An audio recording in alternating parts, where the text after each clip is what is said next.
Oke teman-teman semua, berjumpa lagi dengan saya. Pada video kali ini, kita akan melanjutkan video yang kemarin, yaitu mengenai tutorial Coordinator 3 ya. Nah, kemarin saya sudah memperkenalkan sedikit tentang apa itu Coordinator, lalu bagaimana menggunakan Coordinator. Itu sedikit saja, lalu bagaimana kita menampilkan apa sih yang pertama kali yang ditampilkan oleh Coordinator ketika pertama kali kita menginstal Coordinator itu sendiri. Nah, pada video kali ini kita akan bareng-bareng belajar untuk menampilkan data dari database kepada halaman browser kita. Jadi untuk video kali ini mungkin lumayan cukup akan panjang karena di sini kita akan melakukan beberapa konfigurasi, yaitu seperti merubah load default dari URL-nya, lalu kita akan konfigurasi beberapa hal yang ada pada konfigurasi koordinatornya, seperti kita akan mengkoneksikan database kita kepada php.my-admin, atau ketika teman-teman menggunakan PostgreSQL atau yang menggunakan database server yang lain, silahkan saja. Di sini kita akan menggunakan php.my-admin. Lalu kita akan mencoba bagaimana menggunakan view, bagaimana menggunakan controller, lalu bagaimana memanggil database atau mengelola data dari database melalui model. Oke, kita langsung saja. Pertama-tama saya akan buka projectnya di sini. Silakan teman-teman buka file si pandunya ya, aplikasi si pandunya ya, folder si pandunya, lalu drag saja ke sini. Oh ya teman-teman, silakan diaktifkan dulu Apache Web Server dan MySQL database-nya. Setelah kita buka, akan tampil seperti ini ya. Ini saya akan saya close dulu. Nah, akan tampil seperti ini. Ini boleh saya close. Ini video kita kemarin. Nah, setelah itu kita akan buka di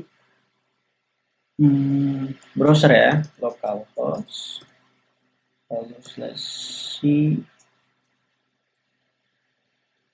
si pandu. Nah, saat ini tampilannya ketika kita tidak menambahkan home di sini, maka dia tidak akan tampil home ya, seperti video kita kemarin. Nah, di sini saya akan mengkonfigurasi bagaimana caranya agar ketika kita mengakses file root-nya atau folder root-nya, URL root-nya, itu akan langsung mengarah ke home. Jadi tidak ke welcome lagi ya. Jadi teman-teman boleh ke kode editornya, setelah itu ke application, setelah ke application teman-teman ke config, lalu cari di sini routes. Nah, di sini teman-teman dari yang paling bawah. Nah, ini boleh teman-teman untuk default controllernya teman-teman ganti saja. Kemana? Ke home. Karena kontrol yang kita miliki adalah home. Buat teman-teman save. Setelah itu jalanin lagi. Nah, harusnya ketika kita sudah merubah default control di routes-nya itu menjadi home, ketika kita enter maka akan menjadi home.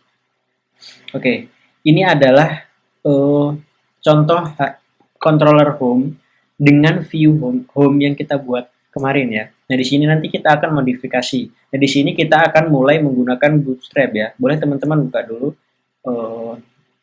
Oh ya, teman-teman boleh buka juga untuk dokumentasi Coordinator itu sendiri ya. Jadi kita ketika belajar framework itu usahakan untuk selalu melihat dokumentasinya. Documentation, setelah itu ke Coordinator 3. Nah, teman-teman juga boleh arahkan ke Bootstrap ya. Kita di sini akan menggunakan Bootstrap versi 5 ya. Maksudnya versi 4.5. Karena versi 5 itu masih. Nah, di sini kita akan menggunakan Bootstrap. Di sini saya akan menggunakan secara online, jadi saya tidak perlu mendownloadnya dan teman-teman boleh saja ketika mau mendownload boleh saja. Tapi di sini saya tidak akan mendownload, saya akan online saja karena di sini saya terkoneksi dengan WiFi, terkoneksi dengan internet. Oke, selanjutnya apa yang akan kita lakukan? Nah, selanjutnya kita akan sedikit, oh iya, kita belum merubah untuk konfigurasi base URL-nya ya. Nah, jadi itu teman-teman boleh ke config. Nah, untuk konfigurasi berikutnya, kita akan merubah untuk base URL-nya ya. Nah, ini kosong, jadi teman-teman boleh ganti dengan URL yang ini ya. Silakan di copy, setelah itu dipaste ke sini.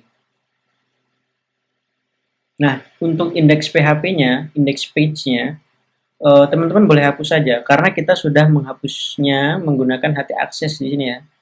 Teman-teman sudah di awal di video sebelumnya kita sudah merubah konfigurasinya menghilangkan indeks .php-nya menggunakan htaccess. Jadi teman-teman boleh hapus saja ini. Setelah itu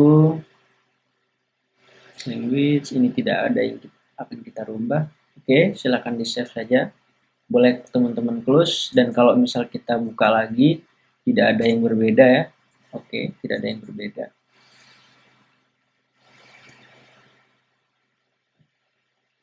Nah, selanjutnya membuat view atau modifikasi halaman home-nya ya. Ini teman-teman boleh copy dulu untuk CSS-nya.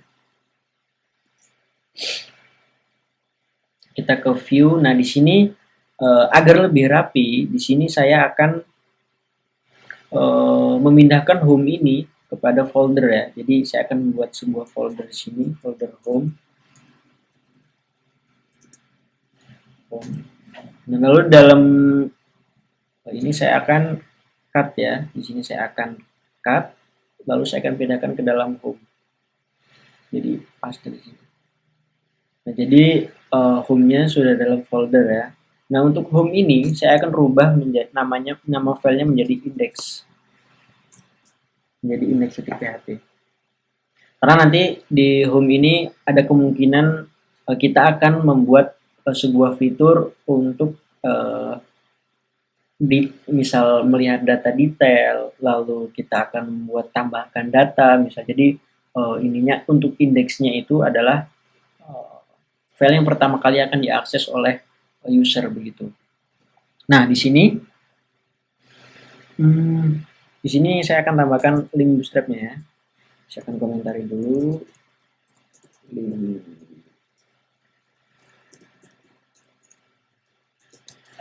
Lalu di sini teman-teman boleh paste saja. Ups, tadi kita belum copy ya, kita copy, kita paste di sini. Oke, sudah. Ketika teman-teman save dan teman-teman, oh ya, kita rubah dulu kontrolnya ya, karena kita sudah merubah ini. Ini kita hapus saja.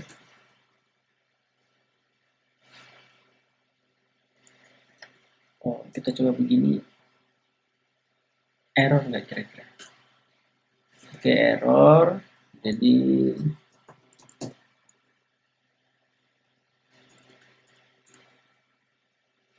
view home index. Oke, sudah jadi ya. Jadi ketika tulis teksnya sudah berubah, ini ya asumsikan bahwa sudah terkoneksi dengan Bootstrap-nya. Nah, selanjutnya kita mau ngapain nih? Selanjutnya di sini kita akan membuat sebuah template untuk header dan footer-nya. Jadi ketika kita akan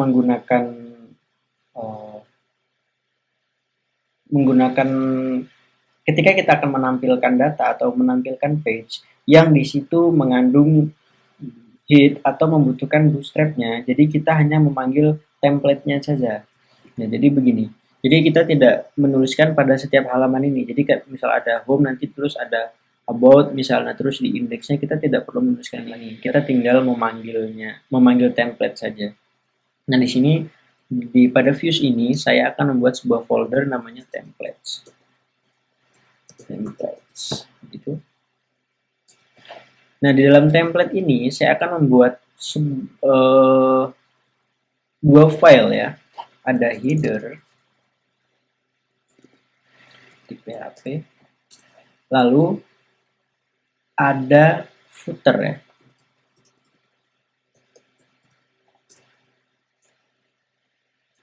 Nah, pada header ini akan kita isi apa nih? Pada headernya kita isi dari tutup bodinya ya.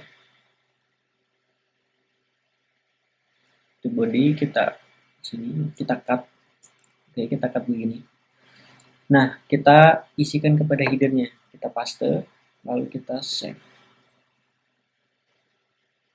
Gitu. Lalu untuk footernya itu dari tutup body sampai HTML ya. Kita cut saja, lalu kita taruh footer, paste, boleh save, lalu teman-teman boleh close saja. Nah, ketika sudah begini, apa yang terjadi ketika kita akan refresh di browsernya? Si bootstrapnya hilang ya, tidak terkoneksi lagi. Nah, gimana caranya untuk menampilkan bootstrapnya kembali? Artinya bagaimana mengkoneksikan bootstrapnya kembali? Karena kita sudah membuat memisahkannya kepada template, maka kita akan memanggil di controllernya juga. Jadi di kontrolnya kita akan panggil sesuai urutannya ya. Jadi urutannya itu kan header dulu, konten, setelah konten baru footernya. Jadi kita boleh di sini kita lalu kita load view-nya, lalu masuk kemana? Kita masuk ke template, karena header yang akan kita panggil ya. Setelah kita masuk ke template, maka kita masuk ke header. Jangan lupa titik. Nah, lalu untuk footernya gimana? Kita harus load juga nih untuk footernya nih. Teman-teman boleh klik Alt shift bawah, Alt bawah. Jadi teman-teman tinggal ganti ini saja. Footer. Kita coba dulu nih, jalan nggak nih? Oke, sudah jalan lagi. Jadi ketika teman-teman sudah memisahkan yang menjadi template, teman-teman tinggal panggil saja. Nah, misalnya controller lain atau kelas lain ingin menggunakan template-nya juga bisa. Jadi teman-teman nggak perlu menuliskan setiap indeksnya nulisin koneksi ke Bootstrap lagi, koneksi ke mana lagi, ke JavaScript lagi. Jadi teman-teman langsung isi saja kontennya di sini. Misal teman-teman bikin card begitu, lalu dalamnya ada hello begitu. Nah, teman-teman ketika teman-teman refresh maka kelas Bootstrapnya sudah masuk. Jadi teman-teman nggak perlu menuliskan di setiap indeks pada folder-folder yang berbeda, hanya dengan memanggil template-nya. Oke, sekarang kita bakal ngapain lagi nih? Oke, untuk home-nya kita akan home page. Kita akan buat seperti ini dulu ya.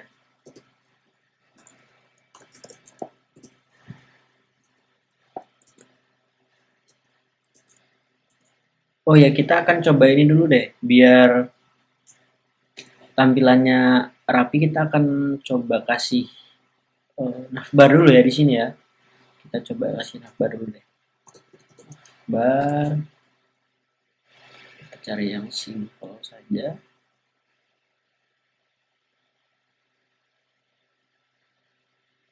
Oke, kita coba ini ya. Nah, gimana nih naruhnya nih? Kita taruhnya di template ya. Jadi biar headernya kita tinggal manggil, kita tinggal load view template saja nanti. Jadi kita ke template, lalu kita ke header.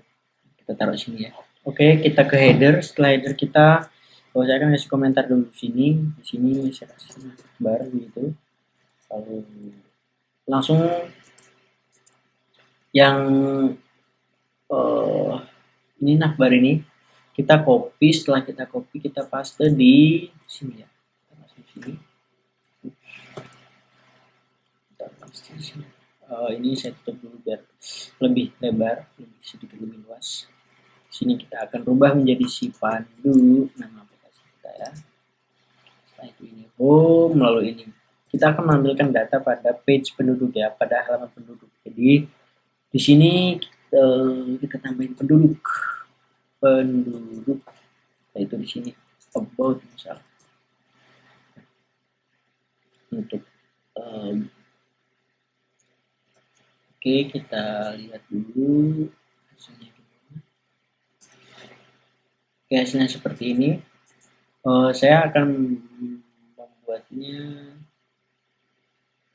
di tengah, jadi saya akan coba di kontainer di sini.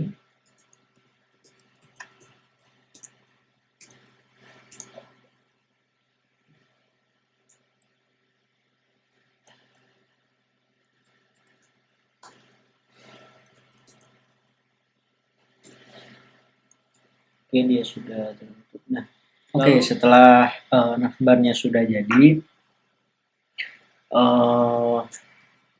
oke, ini kita akan taruh dalam kontainer juga ya. Jadi biar rapi begitu, biar di tengah. Untuk teman-teman boleh modifikasi untuk halaman home-nya ya. Sini untuk belajar saja. Biar nggak terlalu mepet, kontainer kita boleh kasih MT-nya 3 saja. Jadi biar nggak terlalu mepet dengan navbarnya. Sudah. Nah, setelah itu kita akan buat halaman penduduk ya, untuk menampilkan data penduduk dari database. Nah, kita buka dulu sidebar-nya. Teman-teman boleh ketika menggunakan kode editornya Visual Studio Code, boleh untuk membuka menutup sidebar Ctrl B ya, atau kalau teman-teman pakai Mac Command B. Nah, selanjutnya di sini saya akan menambahkan satu folder dengan nama penduduk ya. Penduduk. Nah, di dalam penduduk saya seperti biasa akan membuat index.php. Nah, di indeks ini kita mau ngapain nih? Nah, di indeks halaman penduduk ini kita akan menampilkan data dari database nanti ya. Jadi kita contoh saja apa ya, untuk menampilkan datanya apa ya? Kita menggunakan list saja. Karena nanti saya inginnya, misal kita menggunakan list ini, nanti di sini itu ada option untuk edit, hapus, lalu detail begitu. Jadi ini hanya namanya saja nanti. Misal kita akan gunakan yang ini aja, yang simple ya.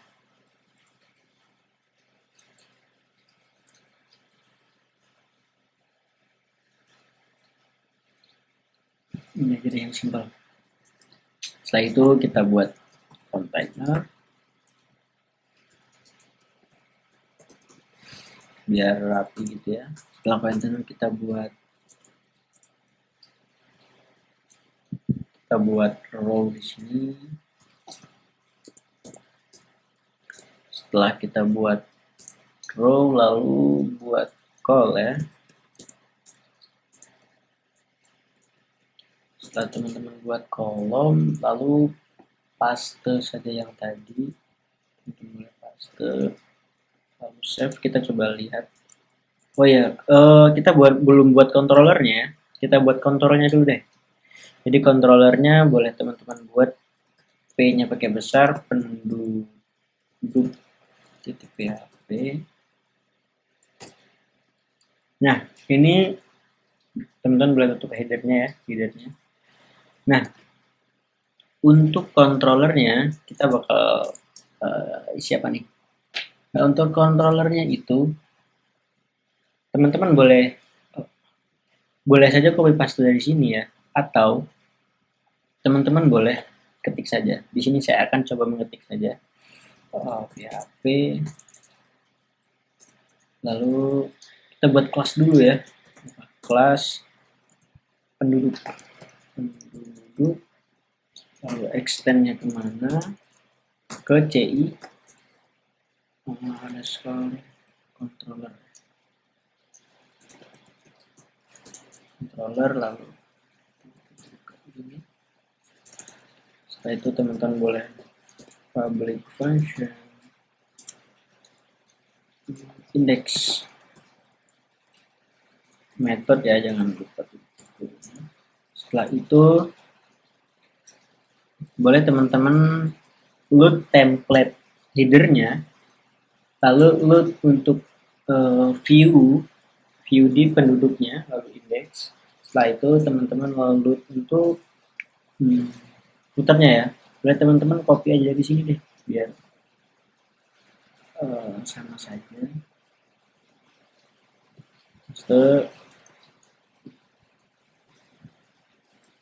Lalu ini untuk ganti saja penduduk, lalu boleh teman-teman save. Oke, kita coba deh, kita coba panggil ya. Untuk home-nya dia jadi, lalu kita ke coba penduduk. Oke, sudah jadi ya. Jadi ini adalah sebuah list yang kita tuliskan di indeks titik.php yang penduduk kita.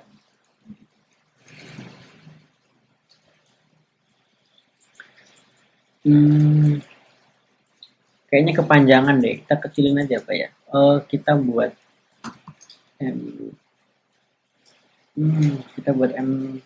margin topnya 4 deh. Setelah itu di dalam row ini saya ingin buat, kasih nama dulu H3 ya, H3 data penduduk begitu. Saya save, lalu ini call-nya saya pinginnya di MD itu 8 ya, kecilan nggak kalau 8? Cukup deh kayaknya ya, atau 10.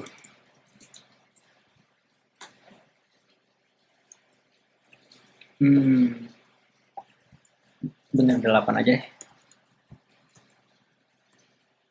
8. Teman-teman boleh buat call aja.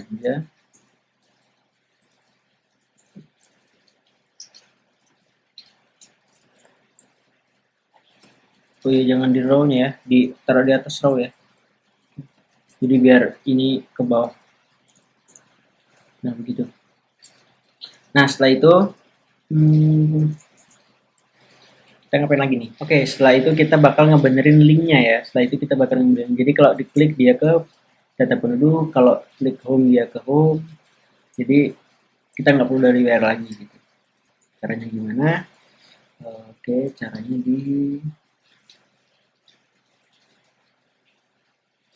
teman-teman boleh ke sini, ke ini ya, ke penduduknya.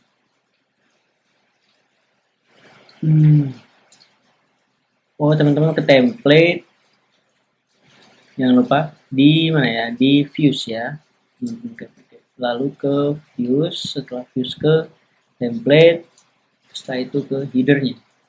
Nah, di headernya teman-teman boleh di sini teman-teman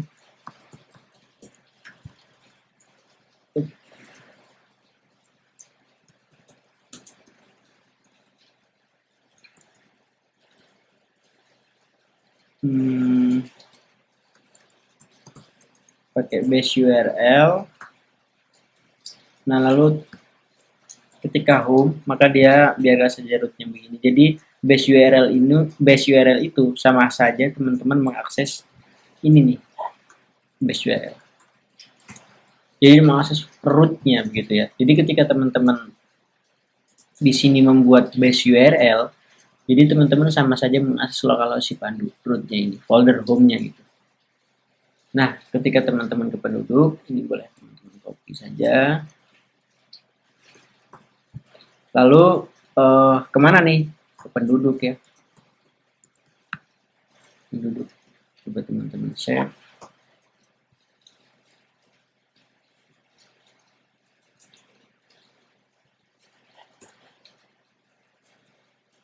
Ups, ada error.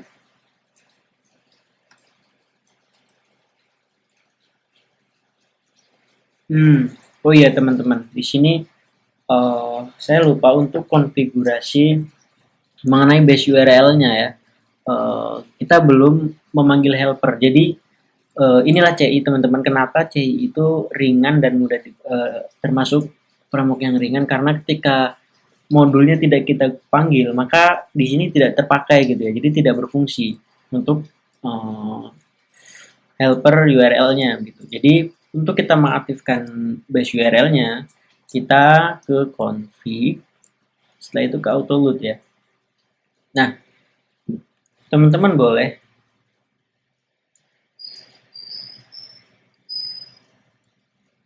ke helper ya, ke helper. Nah, untuk autoload-nya ini teman-teman di sini udah ada dokumentasinya. Teman-teman boleh tambahkan URL di sini. Begitu. Nah, dari mana Mas tahu kalau itu bagian dari helper, URL itu bagian dari helper?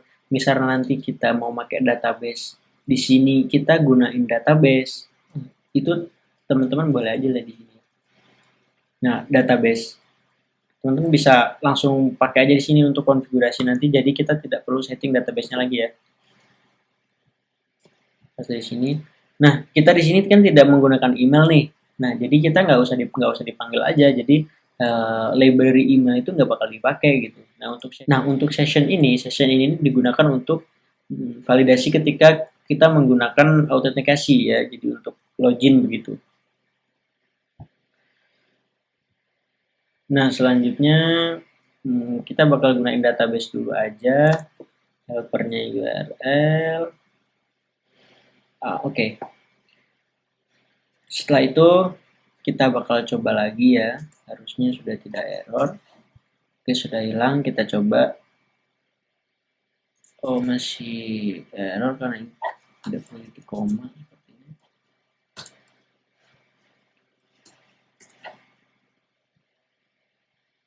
Oke, sudah jalan ya teman-teman. Jadi ketika ke home, dia ke home. Lalu ke penduduk. Untuk about-nya kemarin kita sudah buat ya. Sepertinya halaman about-nya ya. Oh, belum buat ya. Oke, untuk PR-nya teman-teman boleh tambahkan untuk halaman about-nya ya. Jadi saya di sini hanya membuat home dan penduduk saja begitu. Nah, di sini kita akan masuk ke langkah selanjutnya, yaitu kita akan membuat database ya. Teman-teman boleh ke localhost, lalu masuk ke PHP admin-nya. Nah, di sini kebetulan saya kemarin sudah buat untuk database si Pandunya. Teman-teman boleh buat saja. Nah, di sini saya sudah membuat sebuah tabel dengan nama penduduk ya. Untuk nama database-nya si Pandu, lalu nama tabelnya itu penduduk. Untuk field-nya di sini ada ID, ada nama, ada alamat, nomor KTP, jenis kelamin. Sementara datanya ini dulu saja. Nah, teman-teman boleh buat dulu, setelah itu silakan diisi 2 data dulu untuk sebelum kita membuat fitur create-nya ya. Nah, di sini kita akan membuat fitur read-nya dulu untuk menampilkan datanya terlebih dahulu. Nah, ketika teman-teman sudah membuat tabel Pandu, tabel penduduk, lalu membuat field-nya sama, ketika teman-teman ingin melebihkan datanya boleh. Yang penting nanti ke depannya teman-teman tetap perhatikan apa saja yang menjadi tabel teman-teman, fieldnya teman-teman ya. Karena di sini saya menggunakan ID, nama, alamat, nomor KTP, dan jenis kelamin, maka di sini saya akan menggunakan field yang ada ini. Oke, setelah ada, nah teman-teman boleh masuk ke kode editornya, lalu teman-teman masuk ke config, kita akan konfigurasi database-nya ya. Masuk ke database. Nah, ini teman-teman boleh close saja dulu daripada nanti bingung. Nah, untuk database-nya kita akan setting di sini. Nah, untuk hostnya localhost, username-nya itu root. Nah, kalau teman-teman pakai mum, biasanya yang pakai Mac itu pakai mum, tapi di sini saya pakai exam. Jadi exam itu passwordnya kosong ya defaultnya. Nah, kalau teman-teman pakai mum atau pakai yang lain, ketika teman-teman meload database-nya dan error, coba di sini diisi root juga. Sebenarnya sama aja. Nah, untuk exam itu kosong defaultnya. Lalu nama database-nya apa ya? Nah, nama database kita itu tadi kan ini ya, si Pandu ya. Bukan tabelnya ya, ingat, bukan tabelnya. Tabelnya itu nanti kita memanggilnya di model ya. Kita nama database-nya si Pandu. Nah, di sini kita tulis si Pandu. Begitu. Udah begini saja, setelah itu kita save. Nah, setelah itu, setelah udah kita boleh close saja. Kita mulai nih masuk ke model ya. Kita tadi kan udah masuk ke view, udah masuk controller, lalu kita belum sama sekali megang model nih. Kita masuk ke model nih. Nah, di modelnya kita bakal buat apa? Di modelnya kita buat satu file yang berhubungan dengan controllernya. Jadi nanti di controllernya kita akan membuat controller di penduduk nanti kita akan memanggil data di controller penduduk ya. Jadi di sini kita akan membuat dengan namanya penduduk underscore model. Boleh teman-teman begini pun sebenarnya boleh, tapi untuk membedakannya boleh M begini, boleh M begini, atau model kalian begini ya. Sini saya akan menggunakan model biar lebih jelas. PHP. Oke, setelah itu enter saja. Nah, lalu apa yang dituliskan di model nih? Nah, saya akan coba ketik saja. Nah, di sini teman-teman boleh buat kelasnya terlebih dahulu. Kelasnya itu kita ikutin ini ya, penduduk model. Penduduk underscore model. Setelah itu extendnya kemana nih? Extendnya ke CI model ya. Kalau controller kan extendnya ke CI controller. Kalau model ya extendnya ke CI model. Nah, setelah itu teman-teman boleh buat metodenya ya, public function. Lalu apa nih? Kita mau kasih metode apa di sini nih? Di sini saya akan memanggil semua data yang ada di tabel penduduk ya. Caranya gini.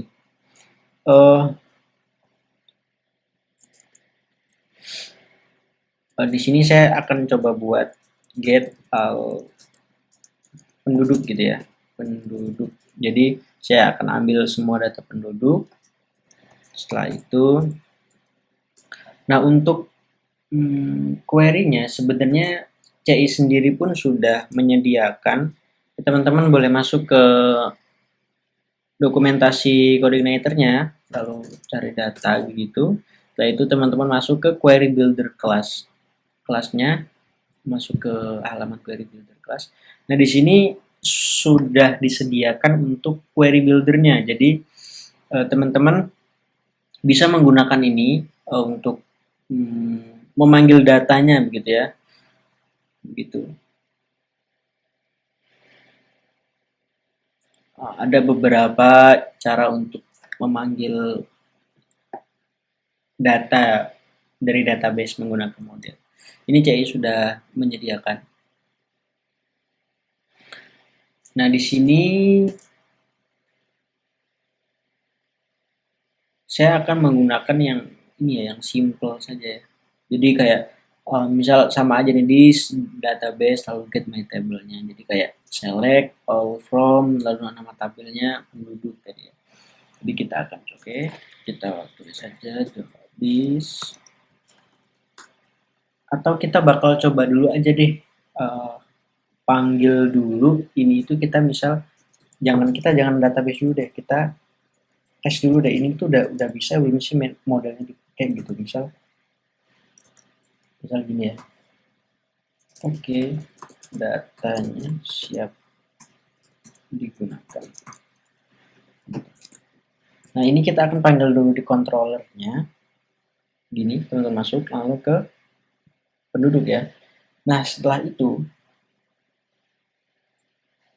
teman-teman boleh buat sebuah variabel di sini. Misal saya membuat variabelnya data, lalu saya akan buat penampungan array di sini, penduduk.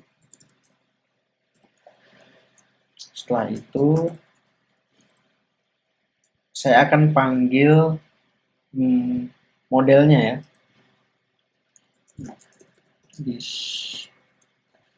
Lalu panggil modelnya ya, penduduk underscore model. Setelah itu panggil metodenya ya. Jadi ketika kita sudah memanggil modelnya, kita panggil metodenya nih, metodenya get all penduduk. Get all penduduk. Koma, kita save. Nah setelah itu kita akan load modelnya. Nah jadi jadi gini teman-teman, library model pun kita itu harus meload sebuah library dengan model. Jadi model itu nggak bisa dipakai kalau misal modelnya nggak di-load. Jadi bisa saja teman-teman meload di setiap metodenya gitu, di setiap metodenya. Bisa saja teman-teman begini ya,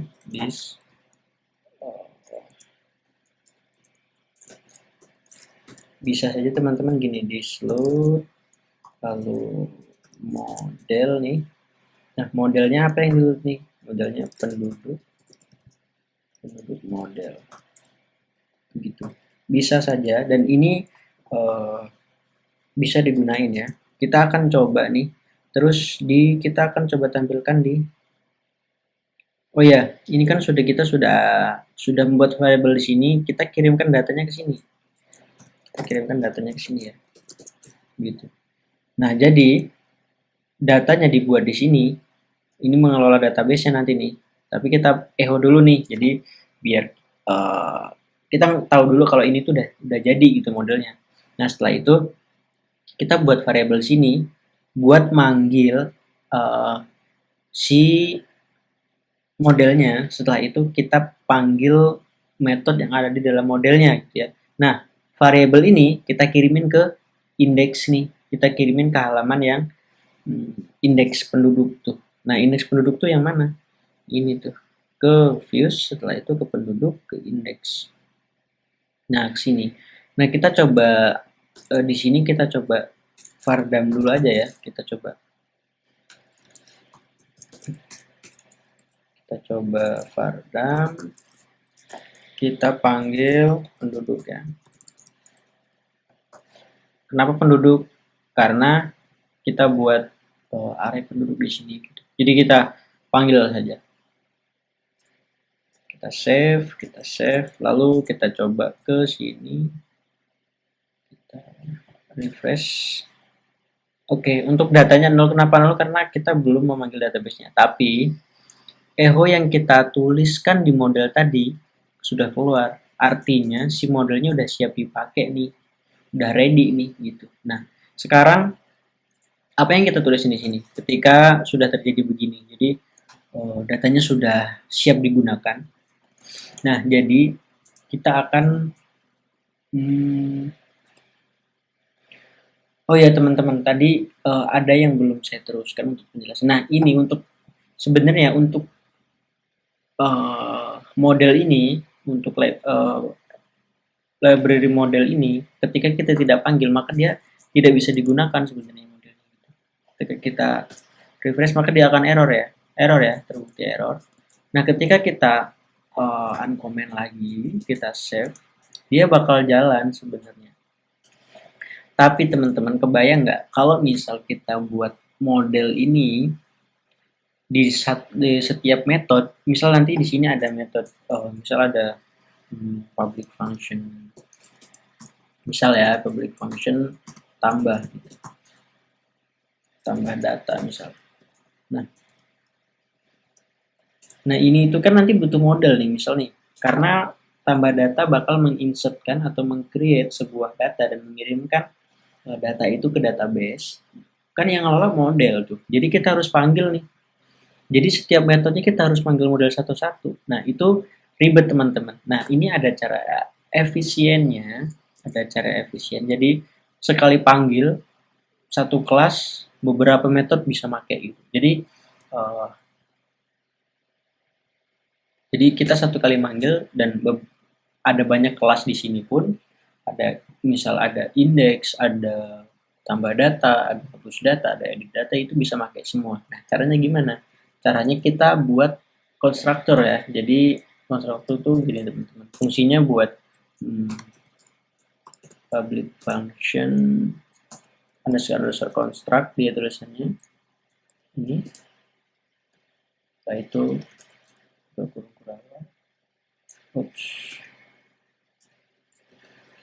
nah, di dalam sini kita buat parentnya dulu ya. Ini wajib teman-teman. Kalau parentnya nggak dipakai, dia nggak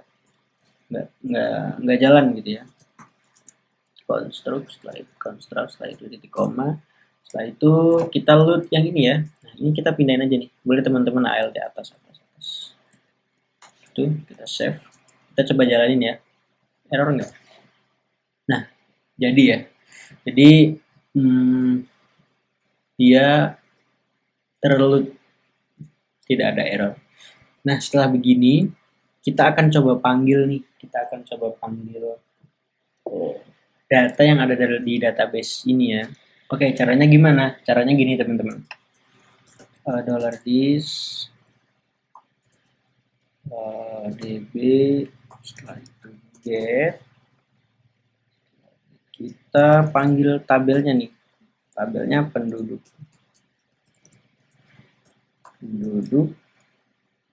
lalu disambung dengan array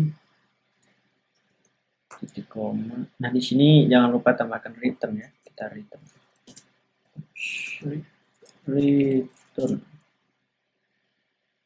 Oke, save. Tidak ada yang error ya. Kalau teman-teman ada yang error, coba diteliti lagi siapa tahu ada tulisannya yang typo, karena kalau misal ada yang typo dia bakal tidak bisa dijalanin begitu. Nah, kita akan coba Fardam di sini ya. Harusnya datanya keluar, dan datanya keluar ada nama Wahyu Hidayat. Kita coba lihat di PHP adminnya, ada nama Wahyu Hidayat, ada Karisma Arif Arisan. Kita coba lihat, ada nama Wahyu Hidayat, lalu ada Karisma Arif Arisannya. Nah, setelah itu kita akan tampilkan di sini nih. Yang kita tampilkan namanya saja. Caranya gimana? Caranya gini. Kan datanya udah bisa dipanggil nih, artinya udah bisa dipakai ya. Udah bisa dipakai. Nah, kita tinggal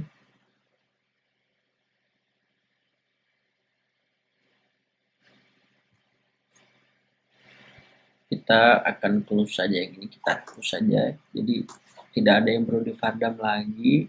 Ini juga teman-teman boleh hapus yang 4 karena kita akan menggunakan perulangan di sini. Kita akan menggunakan perulangan. Teman-teman boleh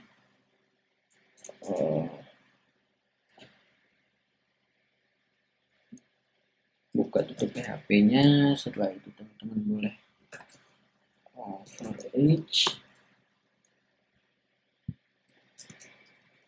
Kita akan buat ada penduduk di sini, penduduk. Setelah itu kita buat nama aliasnya, misal PDK ya, atau teman-teman boleh bisa aja nggak apa-apa. PDK. Setelah itu ketik di sini, dan di sini jangan lupa di end for each.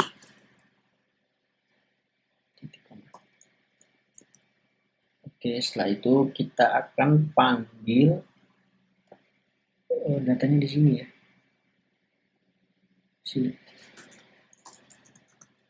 Boleh PHP.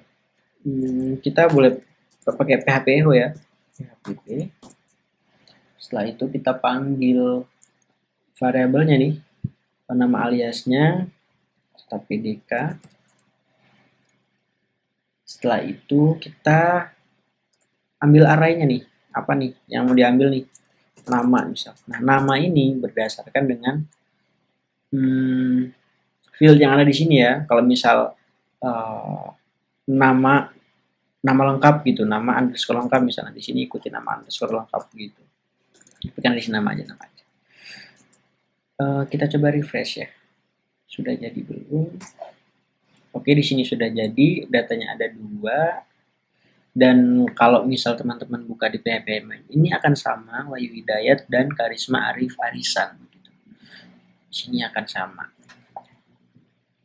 Jadi ketika kita home di edisi homepage, nah ini teman-teman boleh modifikasi ya, mau diisi apa gitu, atau mau diisi untuk data-data foto, misal teman-teman ada foto dari database ditampilkan di homepage. Nah untuk penduduknya, ini kita sudah koneksi ke database, dan kita sudah menampilkannya. Nah ini sudah bisa dimasukkan ke kategori read data atau menampilkan data ya kan. Kita akan di seri ini itu kita akan buat CRUD dulu ya, create, read, update, delete. Nah di sini kita sudah masuk ke materi yang read ya, membaca melihat data gitu, menampilkan data dari database. Nah oke teman-teman, sekian dulu video kali ini. Untuk selanjutnya kita akan membuat fitur menambahkan data gitu. Di sini saya akan menambahkan button tambah, hapus dan edit ya, dan gitu. Oke teman-teman, sekian video kali ini. Sampai berjumpa di video berikutnya. Terima kasih.